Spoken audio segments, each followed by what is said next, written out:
దేవేమో అలా కాదు, నువ్వు శివనింద చేయకూడదని చెప్పేసి అనడం జరిగింది.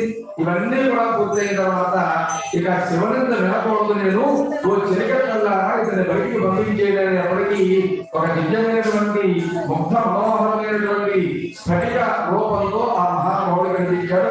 తెల్లని దేహంతో ఆనందంగా కనిపించాట. గర్వ కంటున్నాడు కనుక కంఠంలో మాత్రమే అదిగో ఆకుపచ్చగా ఉండి మిగతా శరీరం కూడా తెల్లని ఛాయతో అందుకని అంటారు శుద్ధ స్ఫటిక శంఖాసుడు అన్నారు. అందుకని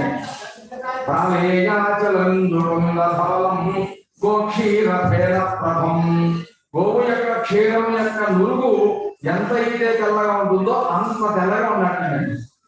ప్రాణేయాలు అంటే హిమాలయ పర్వతాలు, మంచు పర్వతాలు ఎంతైతే తెల్లగా ఉన్నాయో అంత తెల్లగా ఉన్నట్ట.